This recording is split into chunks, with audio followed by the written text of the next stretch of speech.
Welcome to the Throttle Up Leadership Podcast. Our theme for 2025 is the future of work. Meaning is the new money. In a world shaped by rapid innovation and constant change, the pursuit of purpose and impact has never been more important. I'm Dr. John Dentico, your host, bringing over 30 years of experience in leadership, strategic thinking, and purpose-driven innovation. Here, we tackle the pressing challenges of our time, from the rise of artificial intelligence to the growing need for meaning in the workplace. Together, we'll uncover how leaders can ethically integrate AI to enhance decision-making and keep humanity at the heart of their organizations. Remember, amidst all the technological advancements, in the end, it's always about the people. This podcast is your resource for actionable tools, thought-provoking discussions, and inspiring stories. It's time to go beyond leadership development and focus on leadership impact, creating workplaces where people thrive, innovation flourishes, and meaning truly becomes the new currency. Thank you for joining me on this journey. Now, let's throttle up and dive into today's episode. Hello again and welcome to the Throttle Up Leadership Podcast. I am your host, Dr. John Dentico. With me today is Michael Wilkinson, better known as Michael the Facilitator Wilkinson. Michael is the founder of Leadership Strategies, the largest professional facilitation company in the nation. He is the writer of 7 books on facilitation, including the industry bestseller, The Secrets of Facilitation, and the 8 core practices of facilitative leaders. Michael is a member of the International Facilitation Hall of Fame, and he has shown leaders around the globe how to use facilitation to achieve amazing results through their people. I am extremely pleased and honored to have him join me here today on the podcast. Good morning, Michael. How are you this day? And good morning, John, and thanks for having me on your program and being able to share some thoughts with your audience. Very much appreciate the opportunity. Oh, you're most welcome, and great to have you here with us today. Michael, I'm adding a personal piece this year for my podcasting, so I'd like to ask you, can you tell me a bit about yourself? Where did you grow up? And what, in your mind, were some of the fundamental influences in your life? Oh my. Okay, John, you're wanting to get personal, are you? Okay. All right. In the day we live in right now, affirmative action, DEI, probably not two cool things. But I got to tell you, if you were to look up affirmative action in the dictionary, you practically could see my face. See, I grew up projects of Washington, D.C. For those who are in my era, Anacostia, which was not a good area. Government housing project, the whole 9 yards. At 6 years old, we were tying kids to trees and leaving them out all night. We were bad kids, to put it lightly. And we were so poor, we'd have jokes in my neighborhood. One person would say, hey, we're so poor, the roaches eat all our food. And we'd say, hey, we're so poor, we don't have roaches. They know not to stop by. It would be a waste of their time. But ended up serving papers, basically back in the days when there were paper boys delivering papers. I became a paper boy for one of the local newspapers, the Washington Times, and got up to the Washington Star, and graduated and began delivering papers for the Washington Post, which was very helpful because the Washington Post would help out their carriers with different programs. And one year, they were sponsoring interviews with private schools. Anybody who was a paper boy could come for an interview. Here I was at 14 years old. I went down for my little interview, bought a tie just for the interview, just because I didn't have a tie. And I got accepted to 2 of the most popular boarding schools in New England, Phillips Exeter and St. Mark's. Ended up going to the smaller one, St. Mark's, graduating class of 50. In that class, John was General Patton's grandson. The Lawares of Long Island, the Stacks of Connecticut, those folks. These are folks with money. And there was this kid, right, from the projects who was with this group. And I remember doing a study of grades and test scores when I was a senior. And the controller gave me all the grades and test scores from my senior class. but he stripped off the names because for privacy reasons. But John, he left them in alphabetical order. And it was pretty easy to find Wilkinson in that list. And to say my test scores were low would be an understatement. They were so much lower than the next person that I clearly took someone's place. Clearly. But ended up graduating 5th in the class. So was it fair that I took someone's place? Absolutely not. Was it fair that I hadn't had the opportunities that other people had and it took me to go to a boarding school to get them? Absolutely not. And my mom taught me 2 wrongs don't make a right.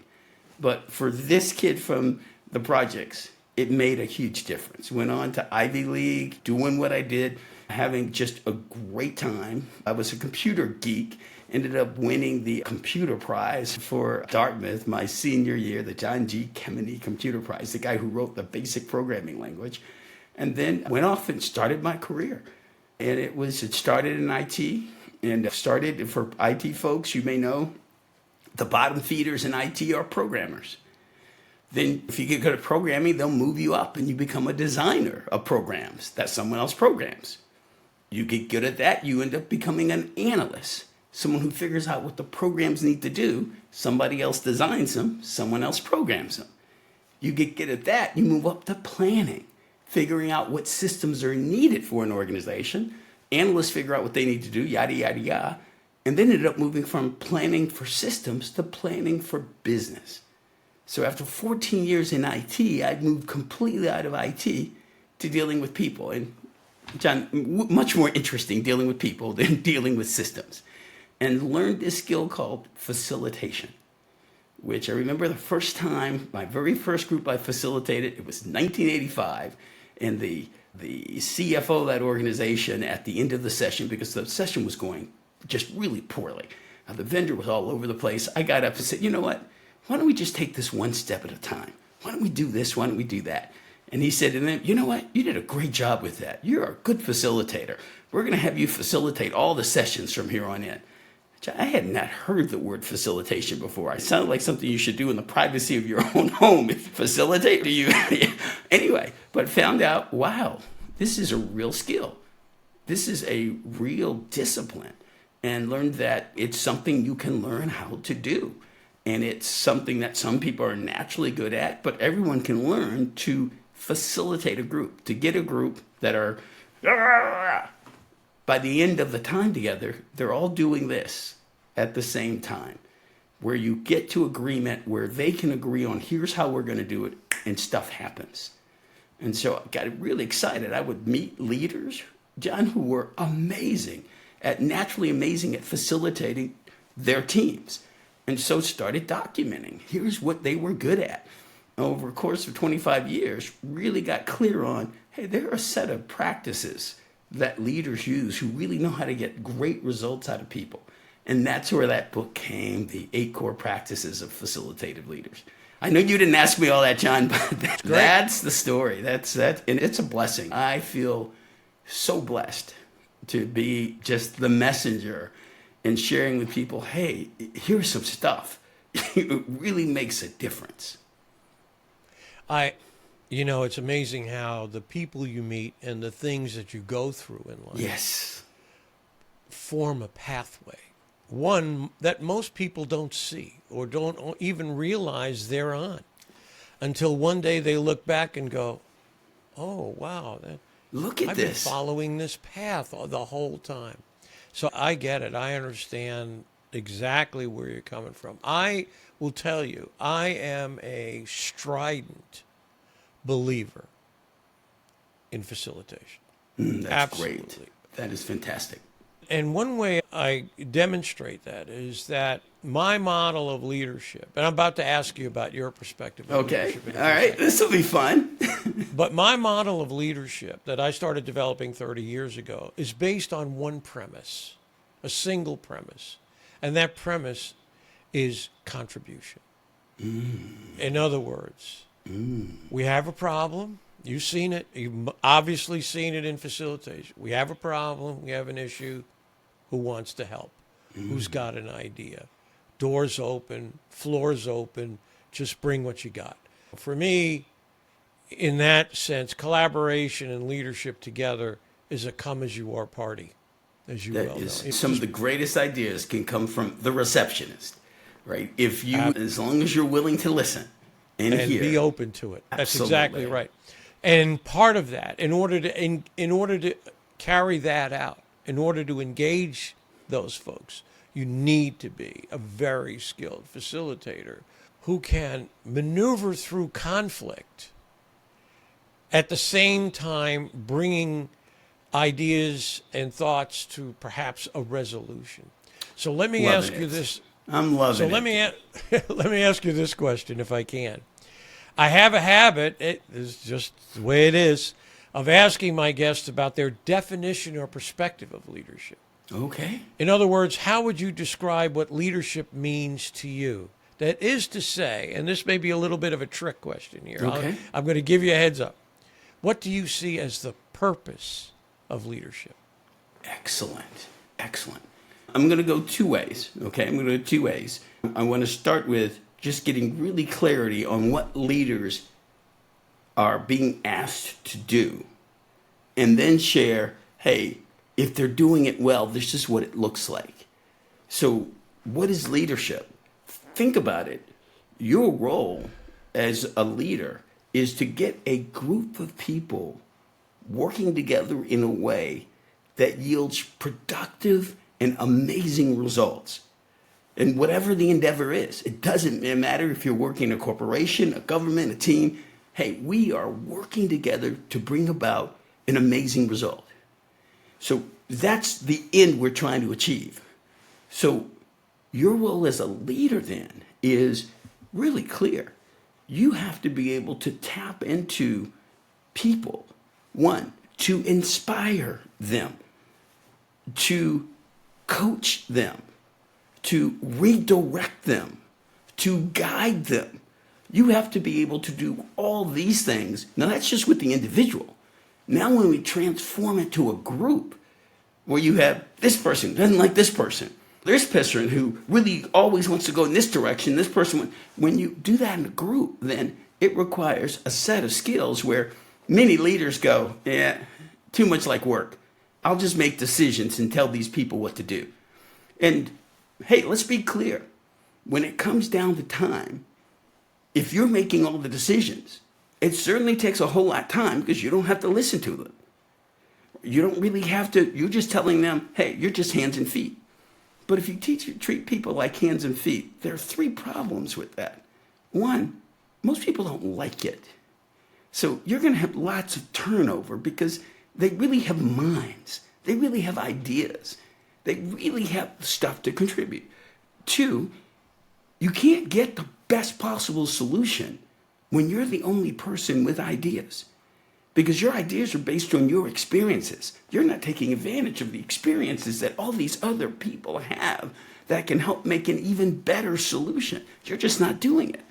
And then three, wow. I don't know about you, John, but there's a statement that says, people may not remember what you told them. They might not even remember what you did with them, but they will definitely remember how you made them feel. And can you imagine if we're treating people like tools, how that makes them feel?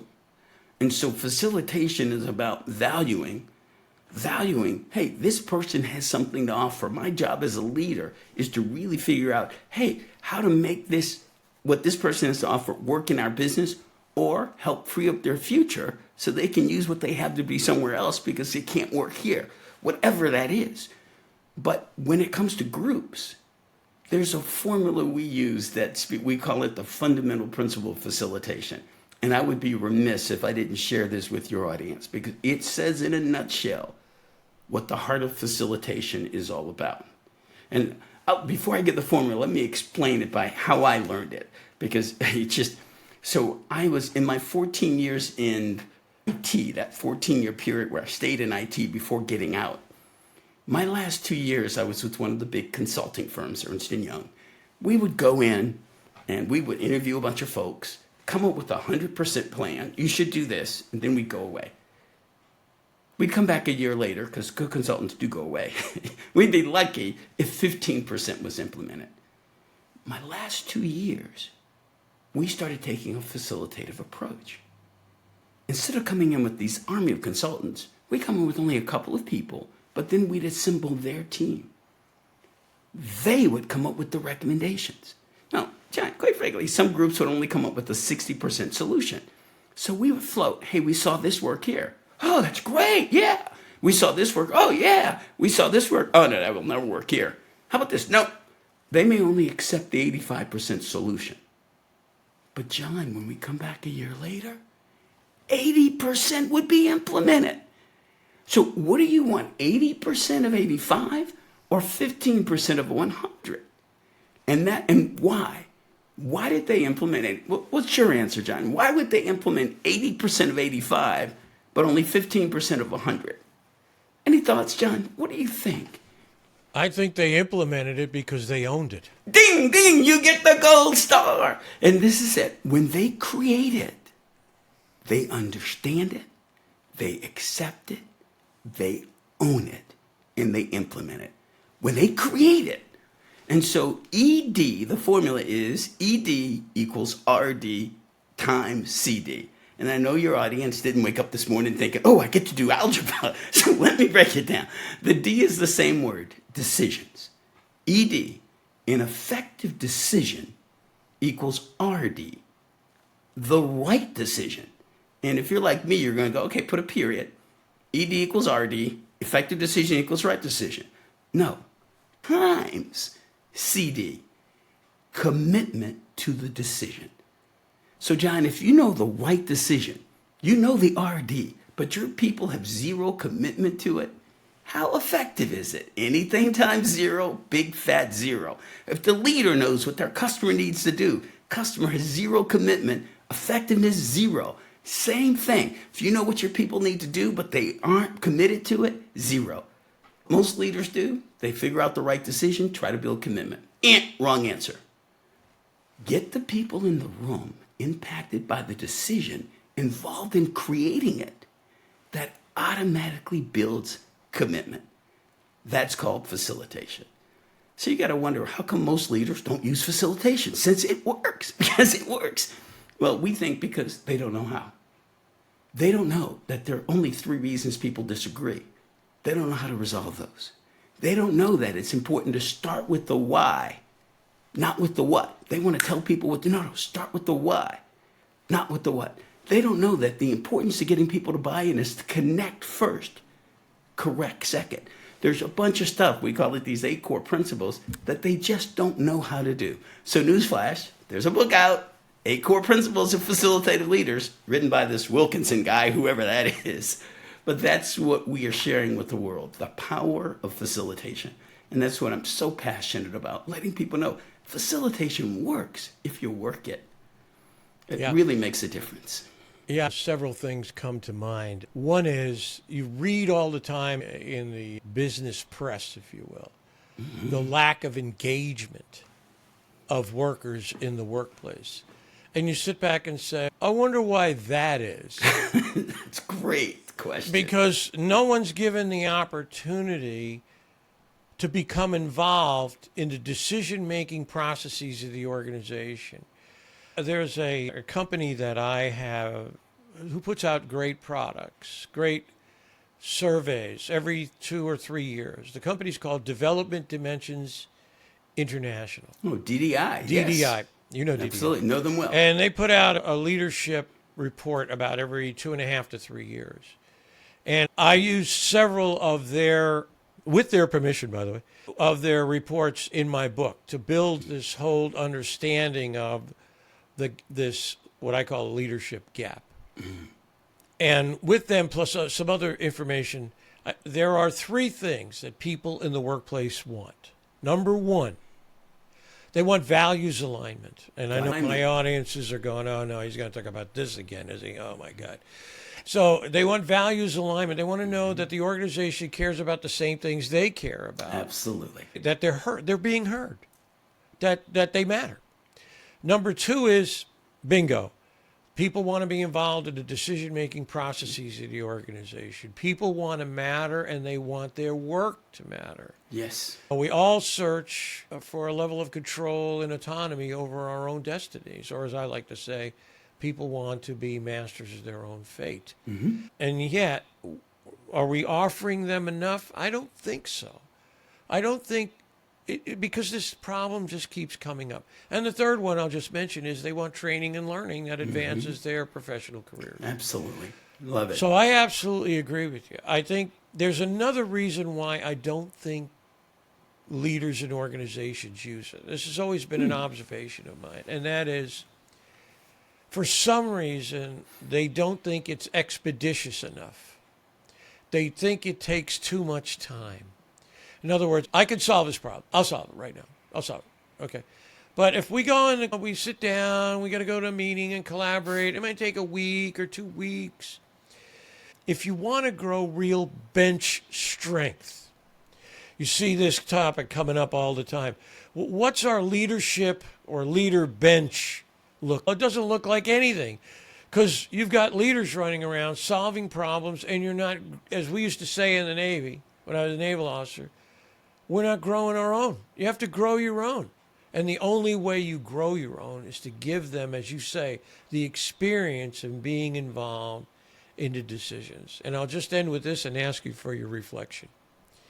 I have been using this sort of model or metaphor lately because I find it to be somewhat humorous, yet to the point. And that is an example that comes from Star Wars.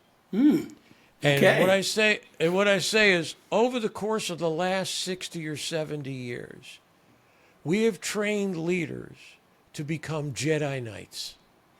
Right? Here they come. Here he or she comes. They're going to brandish their light sword and solve the issues and problems that lay before us. And what I tell people today is, if you're a leader in an organization, you have to think of yourself more like Yoda. Your job is to create a generation of Jedi Knights, people who will follow you, who someday may be a Yoda.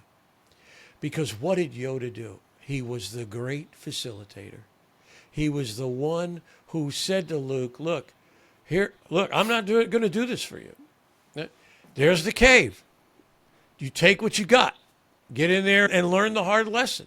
Or this is how you become a Jedi Knight. This is how you use a light sword. Those kinds of things. So to me, I think leaders today have got to see themselves as people who are more Yoda-like in terms of their ability to bring people together, put before them an issue or problem, and say, what do you got? Let's all together. That is fantastic. And I want to give one tip to your audience, and this may be the 5% of your audience that I'm talking to right now. If you want to do what John is talking about right now, through having studied this for over 30 years, I want to give you the one thing, the most important thing that I believe your organization can do to transform the leaders from being Jedi Knights to being more Yoda-like. The one thing, the most important thing that you can do as the leader of your organization to transform leaders, and it's pretty simple. See, in most organizations, leaders are rewarded for accomplishment, rewarded for being a Jedi Knight. That's what leadership is, and our organizations are building those kinds of leaders that John is saying is a bad idea. And I have to agree. All those leaders are super managers. They're great at solving problems. They're not great at inspiring people. They're not great at creating vision. They're not great at really driving the organization to success by bringing out the leaders in others. So this one strategy, and it's simple. Create for your organization what's called the Leadership Scorecard. Here is how we are going to measure. Now, we can measure how well you're performing, your business results, but now we're going to measure your leadership results by this Leadership Scorecard. And it would be, it's just a series of several questions in several areas. I'll give you just a few examples. At the beginning of each quarter, you create your leadership scorecard for this quarter. Great. Who in my organization needs to be developed and moved up? Who is that one person whose ability to transform will best help our organization? What am I going to do this quarter to bring that about? Great. Who are the people in our organization who needs opportunities to, what am I going to be doing this quarter to create those opportunities? Who needs to be empowered? You see where we're going. Just going through each of the major categories and asking the question, and then you get scored. How did you do? A through F this quarter on developing the leaders in your organization. So for you as a CEO to have all your leaders have a leadership scorecard, you know what that's going to do. That's going to have them thinking not only about performance of the organization, but their leadership performance. And you're giving them very practical ways to measure how well they're moving. So that's the one thing I would suggest to do the kinds of things you're talking about, John, at an organizational process level that could transform. And you can imagine, if you're CEO and you do it for your 8 direct reports, the chief operating officer, the head of technology, and then he or she sees this and say, hey, I'm going to do this for my direct reports. I'm going to create leadership scorecards for them. And then those department heads say, hey, I'm going to create, there you go.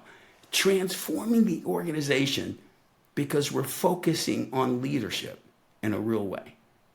This plays directly into, I believe it does, it plays directly into a perspective now that I certainly get behind in terms with great fervor. I draw a line in the sand between leader development and leadership practice and action. There you go. Okay? That's what we're talking about.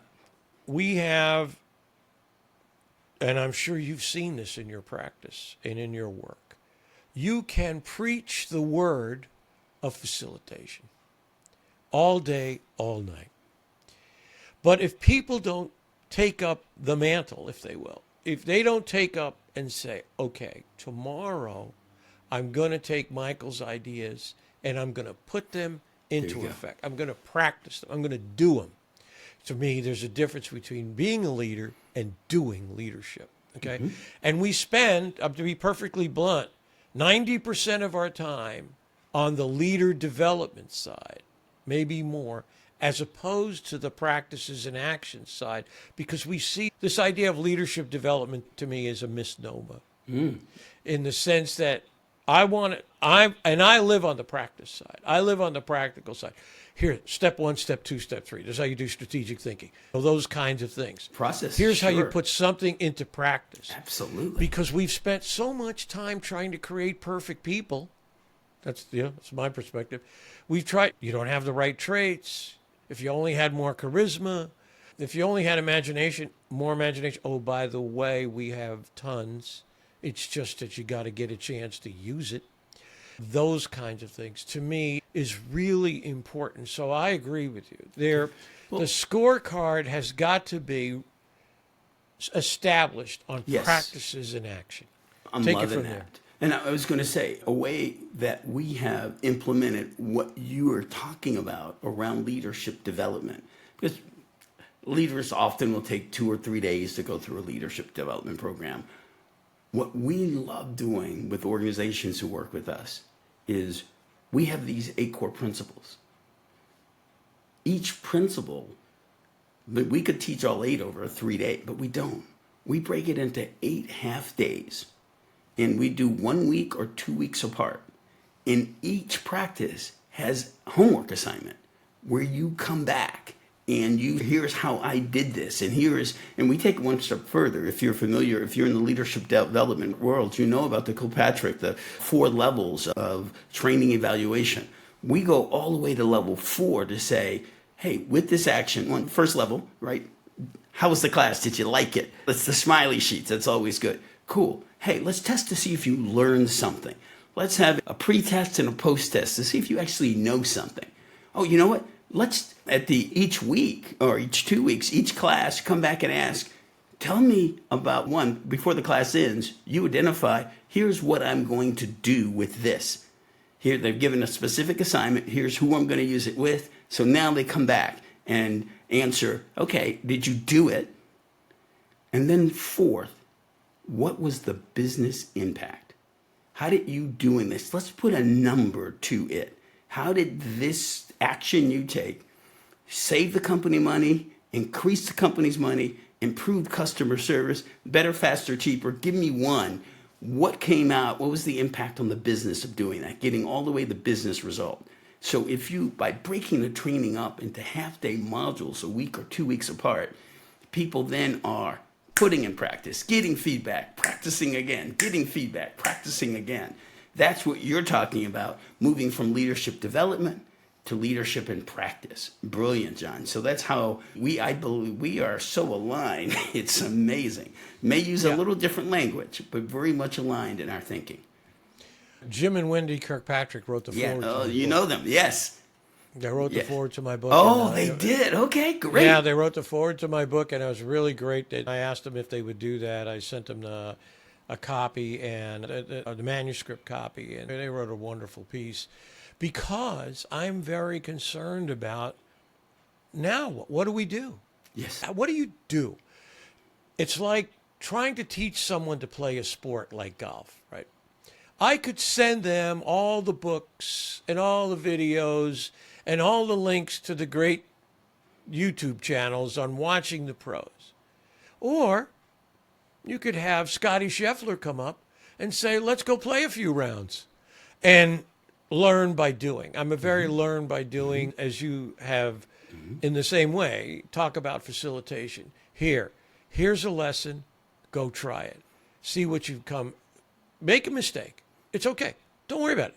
Make some mistakes, learn from the mistakes, bring it back. Let's roll through it and make it better. And this attacks, Michael, again, I'm going to be a little bit redundant here. This attacks, again, this constant whine from, if I could use that term, I'll use that. This constant whine from organizations talking about, we don't necessarily have a succession plan. Or our succession plan is weak because we don't have people who have been trained to come up and take on senior positions in the organization. So we may have to part company on this one, John, because I don't know those clients. Because the clients that I work with, they are, what's the word? They are reflective to the point of recognizing if they don't have a succession plan, that's on them. I'm working the head of HR who says he's scared to death that, hey, if any of my top people, we don't have it. And so we need to bring in the development plans. We need to have, Michael, I don't want a training class. I want a 1-year program that moves these people because they've got to move fast. We really got to get them because we've got holes that are, I haven't seen what you've seen of folks in positions that matter complaining that they don't have. More of they are scared that they don't and they're looking to do something about it. Because how can you blame anyone but yourself? I would agree with you. And and that was where the sense that I was trying to get to, and I may have used the wrong words. I get that. But there is this fear, as you said, that you will, hey, we may not have a succession plan, or we don't have a succession plan, and we have to get that going. Yet, many times, is my perspective here, they resort to this, again, the leader's a problem solver, and not the facilitator of a powerful movement that brings expertise and knowledge to the issues and problems. And here's where it gets really interesting now. It's real interesting. The aftermath of COVID, the residue of COVID, people no longer want to work for just a job. They want meaning. In fact, my theme this year is the future of work. Meaning is the new money. Meaning is the new money. And because the new currency, because people want more from jobs. Again, being involved in the decision-making processes.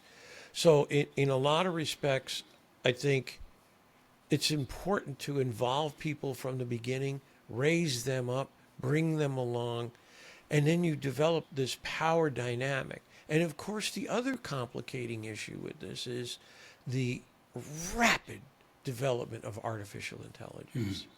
And you can ask this question. Of all 15 people here, who's the smartest in the room? The answer may very well be, right? The answer may very well be Bob and Lisa over here, or Janet over here. Why? Because every day they're working with artificial intelligence to develop perspectives, ideas, outcomes, pathways to how we can make our organization better. So I was telling Arias yesterday, I remember this time in the early 90s when graphic user interface was it. The GUI was it. Oh, wow. Browsers. GUI, yes. Wow. Yes. Unbelievable. And we saw, I'm sure you saw, information being distributed to many people as opposed to being held at the top of an organization. We knew, and we saw, I was part of a group that looked at this and said, if you just take a bit of foresight, you can see that we're distributing information and knowledge to many more people. Whereas now, more junior people in the organization are smarter than their bosses because they have access to the information. Now we're in a time where basically that's on steroids, where now people are being able to develop full plans, full perspectives, new pathways using artificial intelligence. And it's shredding these old ideas of leadership, this hierarchical topic. Just shredded it. Right. It did nothing. So I would be remiss if I didn't say... No, go ahead. I would be remiss if I didn't say, if we can contrast smarter with wiser. And it's really important because where we old dinosaurs, where we have a place, and will always have a place, there is... Experience can bring wisdom. Experience doesn't bring wisdom. It's experience, reflection, and application that brings wisdom. As we say, 10 years of experience is not the same thing as 1 year of experience 10 times. And the difference is reflection and application. And so with wisdom, people can be smarter and have the ability to be faster. But there's a wisdom that comes with experience that when it is coupled, when we can join those who are smarter and can move faster than us with the wisdom that we bring, man, you can have powerful change. Unfortunately, those with the wisdom often try to press down and keep down the people who are smarter and faster and so on. And they leave organizations because they recognize they're not given the opportunity. But as you're saying, true wisdom recognizes that if we can harness that smarter, that faster, and then direct it, wow. So our job as leaders is to capitalize on that amazing resources that we have, as opposed to trying to suppress it. Right. Channel it, if you will, in the right direction. Great. There you go. Be careful. They may be thinking we're about to meditate here and do channeling. But you're absolutely right. Oh, I know. We're orbiting around the same planets. There's no doubt about it. We understand what unleashing the real power of an organization. Oh, my gosh. Can you say that again? Unleashing the real power of an organization. That's your next book, John. Unleashing the real power in your organization. Yeah. Fantastic. So great. Listen, Michael, we're getting close to the end. So I want to ask you my world famous closing question that I've asked for people from all around the world. And that is, if you had a magic wand and could wave it at any issue in the world in which you live and work, wow, what would that issue be, and why did you choose that? Okay, and so you may have to cut this a little bit because I'm going to take a minute to think about that, because I think that is a very powerful question. If I had the magic wand that could touch and really make a change, where would that magic wand be? Okay, I'm going to go political for a minute. Okay. Okay? John, there was a time in my company where I was very frustrated. Why? Because every time we'd have our leadership team meetings, I would be the only one asking the tough questions. My other leaders would be ducking, hopefully he won't ask me these questions. I got tired of it. I made one change and everything changed. One change, everything changed. I decided that we were giving quarterly bonuses based on profitability to the leadership team. We said, listen, every quarter, every leadership team meeting member would define their 3 objectives that they were going to achieve to move the company forward in their area. If they achieved all 3, they got 75% of their bonus. To get the other 25, all of the other leadership team members had to achieve theirs. If any one of them didn't, we all lost 25%. Period. Things changed. They started saying, hey, shouldn't we all approve what those objectives are for each other? Hey, can we help each other? All of a sudden they started working like a team. In the same way, I look at our government right now, Republicans, Democrats. The game has become, how can I convince my constituents that they're wrong, not me? Because I get elected by my constituents. And so if I don't have to do anything. I have to just convince them that the other people are the problem. And I can just get in their way and accomplish nothing. That's not to the good of the American people. If I had the magic wand, I would implement this one thing, and I believe it would change everything. And unfortunately, it's a constitutional amendment, so it's going to take 10 years plus to get it through. But it's where every 2 years, there would be a national referendum with just one question on it. Do you believe Congress and the administration have worked together to the benefit of the American people? If 50% plus say yes, we're all good. But if less than 50% say yes, John, anyone in federal office at that time is no longer eligible for re-election. Interesting. Yes. Very interesting. All of a sudden, that one change, all of a sudden, they're working together to accomplish something. Not because teams win or lose together. That's one of the problems inherent in the process of our American system. They don't win or lose together. They win or lose, they get reelected on there. But this makes them win or lose together. America, the political system is at its best when we're in crisis and America's about to lose. They come together because they recognize they win or lose together. We don't need a crisis to bring that happen. We need a structural change to how we reward our politicians. That's my magic wand. Wow, what a great idea. It's deep. It's deep. It's worthy of conversation, and we're going to start that conversation. It's worthy of numerous conversations, without a doubt. But you hit the nail on the head. It's something that I've thought about. And that is, right now there are 2 teams on the field. There's, quote unquote, Team A and Team B. Whereas before, when you look at right after 9/11 or right after Pearl Harbor, there was one team. Everybody knew what they had to do. It's almost this, I hate to even say it, attacked from the outside, the family gathers together. And it's too bad. It's too bad that it takes a crisis to... Doesn't have to be that way. It doesn't have to be that way. Doesn't have to. We it's just too have bad to change it takes the process. A crisis to do that. I normally, to be perfectly honest, I normally stay away from the politics side of it. And I'll tell you why. There's enough people doing that. You got it, John. And not doing it well, quite frankly.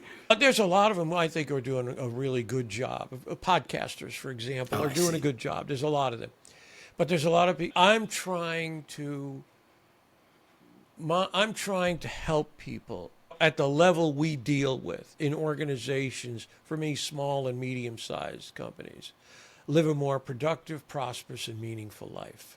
How can I help today? How can I help offer some educative value, some practice value? Absolutely. And I know you're there in the same, we're in the same area, so that people can, again, engage life in a more meaningful way. create meaning for themselves from the work that they do every day. Walk home or drive home, as I like to say, on a Friday afternoon with the radio blaring, feeling like Loving nothing it. can touch you. I mattered this week. I did something that mattered this week. I proposed an idea. The senior guy looked at it and said, or a senior woman looked at it and said, yeah, this is a good idea. Let's follow that. Let's try that. We tried some other things. Let's try that. And the initial indication is it's probably going to work. I feel great. And here's the thing that other people don't understand, and I know you understand. When someone takes ownership, we talked about that earlier. When you own, now I have a vested interest in making sure this works. I'll work whatever time. Absolutely.